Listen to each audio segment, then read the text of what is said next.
ওপৰত যে ভিডিঅ'টো দেখি আছে মই আৰু মোৰ ৱাইফে হয় আচলতে আমাৰ লগত হৈছিলে কি সেইখিনি কথা জনাবৰ কাৰণে মই এই ভিডিঅ'টো বনালো। প্ৰথমতে আপোনালোকে ভিডিঅ'টো ভালদৰে চাই লওক আচলতে আমাৰ লগত ঘটিছিলে কি। এতিয়া আচল কথালৈ আহো, আমাৰ লগত হৈছিলে কি। যোৱাকালি মানে 24 তাৰিখ বুধবাৰ আমি 2টামান বজাত প্ৰায় দুপৰীয়া 2টামান বজাত কামাখ্যা মেইন গেটৰ পৰা মানে খোজ কাঢ়িব আৰম্ভ কৰিছো।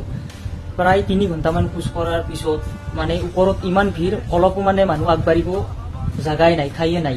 তাৰপিছত ওপৰৰ পৰা দেখিছো বেডত মানুহ লৈ আহি আছে, মানে চেঞ্চলেছ হৈছে, তাত পৰিছে বহুত মানুহ, মানে মূৰ ঘূৰাই। তাৰপিছত তেনেকৈ তাত ওপৰত ৰখি আছো। অলপ দূৰ আগবাঢ়ি যোৱাৰ পিছত মানে ৱাইফৰো মাথাটো ঘূৰালে, তেওঁ পৰি গ'ল মানে বেহুচ হৈ। তাৰপিছত মই মূৰত অলপমান পানী ঢালি দিলো। তাৰপিছত আৰু মানে ৱাইফক ওপৰত লৈ যোৱাৰ মানে মই সাহস কৰা নাই যে আৰু হ'ব পাৰে বুলি তেনেকুৱা। তাৰপিছত তাত তেনেকৈ ৰখি প্ৰায় 11টামান বাজিলে। কাষত বহুত মানুহ মানে ফেনৰ তলত বহি আছে, পৰি আছে বহুত, মানে কোনো উঠিব নোৱাৰেয়ে। ওপৰত যাব সাহস কৰা নাই, ঘূৰি আহিব সাহস কৰা নাই। তাৰপিছত তেনেকৈ ৰখি থাকিলো তাত। ৱালখনৰ ওপৰেদি মানে বহুত মানুহ অহা যোৱা কৰি আছিলে। ভাবিলো তালৈকে কিবা কৈ যাব পাৰিলে হয়তো পিছলৈ ঘূৰি আহিব পাৰিম। তাৰপিছত মানুহৰ কাষেৰে কিবা কৈ মানে ৱালত উঠিলো ষ্টেপেদি।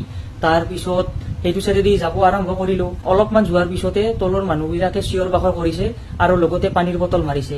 আপোনালোকে ভিডিঅ'ত দেখিছে মাত্ৰ এটা পানীৰ বটল মানে মাথাত পৰিছে। এটা মানুহে মাৰা নাই, বহুত মানুহে পানীৰ বটল মাৰিছে, যিটো ভিডিঅ'ত মানে উঠা নাই। বহুত মানুহে, এনেকুৱা এটা মানুহ নাই যোন মানুহে মানে চিঞৰ বাখৰ কৰা নাই, লগতে পানীৰ বটল দলিয়াইছে। কি কম আৰু, ইয়াতে ক'ব লগা একো ভাষা নাই। তাৰপিছত তেনেকৈ ওপৰে দিয়ে মানে ৱাইফেটো কান্দিলে, আহিব পৰাই নাই, এনে অলৰেডি তেওঁ মানে চেঞ্চলেছ হৈ আছিলে। আৰু যদি পানীৰ বটল তাতে মাথাত পৰাৰ পিছত তেওঁ যদি আৰু তলত পৰিলে হয় তেতিয়াহ'লে ৰিক্স কোনে ল'লে হয়। আৰু লগতে এটা কথা আপোনালোকক জনাও যে মোৰ বা ৱাইফৰ তাতে দোষ কি। যদিহে মানে আমি তলৰ পৰা ওপৰলৈকে মানুহক ঠেলা হেঁচা কৰি যদি ওপৰলৈ দৰ্শন কৰিবলৈ চেষ্টা কৰিলো হয়, মাক দৰ্শন কৰিবলৈ যদি গলো হয়, তেতিয়াহ'লে আমাৰ ভুল হলে হয়। কিন্তুতো আমি কাকো একো ডিষ্টাৰ্ব নকৰাকৈ আমিতো তল পিনেহে নামি আহিছো। ইয়াত আমাৰ ভুল কি আপোনালোকে জনাবচোন।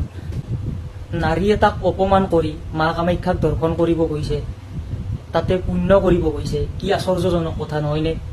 আৰু এটা কথা যে অসমখনৰ পৰিচয় কেনেকৈ দাঙি ধৰিব এইবিলাক মানুহে।